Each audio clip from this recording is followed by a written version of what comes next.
about 8 years ago, and they told me I needed a liver transplant. I looked at the doctor like he had 8 heads. I had no education on a liver transplant. I mean, I read about it, and I heard David Crosby had a liver transplant, but it's like anything else. You don't think it's going to touch your life. And I was fortunate to have a doctor that was very honest, and I said, well, if I don't get this transplant, how much time do I have? And he said, well, you probably have 3 to 6 months, so I would get your affairs in order. So I signed up, and I had known Butch, and Butch was emailing me every day. I mean, at least 1 or 2 emails. You know, be strong, go through with it. Because to tell you the truth, I really was so sick at the time, I didn't have the energy to go through with it. And I did a lot of reading on it. And, you know, when you go in for the organ transplant, there's a good chance you may not come out, or you may have a problem. But most people do come out okay. And I was fortunate. I didn't have to wait 7 years like Butch. I was that sick that I got the organ in 3 months. I also went for a chemoembolization, and organs are controlled in the United States by an organization called UNOS, United Network of Organ Sharing, and they have a MELD score. And I think you have to have 22 to be considered for a transplant. I was about a 14, and it's like playing poker. The doctor said to me, well, if you have this chemoembolization, we'll bump you up 14 points. And I said, well, what does that mean? And they said, well, you'll go right up to the top of the list. And I had all my affairs in order. I had 3 children. It was around Christmas time. I didn't think I had much time to live. I think when most of us have a critical disease like that, I could see in the mirror I was turning yellower and yellower every day. I didn't even have the strength to tie a shoe.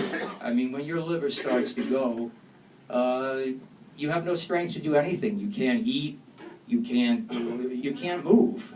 And Christmas night, at about 11:30, I got a phone call from the center.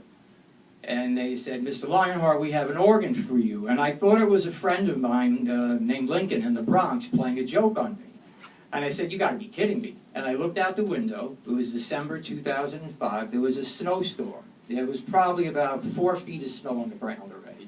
I had to drive. I was living in the time in Monroe, New York, and I had to drive all the way to Newark, New Jersey. And I got in the car with a friend, and I'm driving, and my friend was drunk because it happened to be Christmas, and I didn't want her to drive because she was drunk, and she said, you know what, Charlie? She said, I can drive drunk better than you can drive. So you get down to the hospital, and I must have got down there about 1 in the morning, and I went through with it. I was very fortunate to have an excellent team, and because it was in New Jersey, everything happened a lot quicker. They're a trauma center, so they get organs from Pennsylvania, New York, and New Jersey. And I was also out of the hospital in 7 days. I had a rejection episode, so I went back in for 3 days, and then I was out. The last 8 years, there's been ups and downs, but I've seen my son become the head of the NYPD financial department in New York.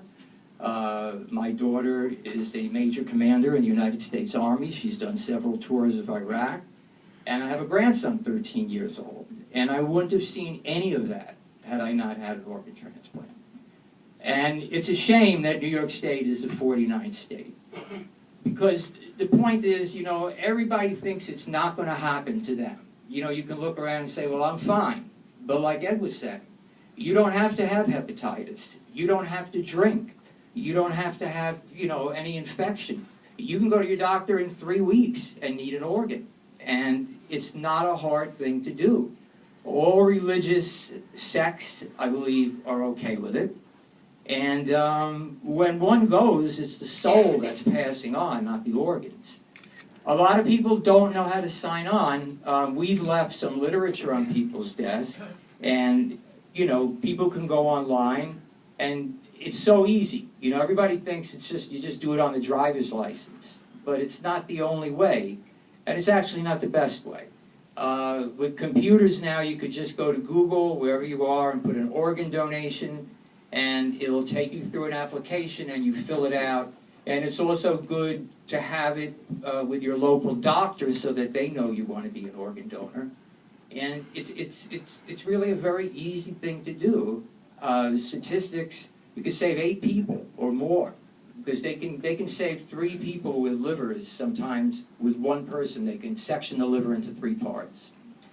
So I'm fortunate to be here tonight, and I don't do all the political and activism like Butch. I try to spread my message through music and poetry.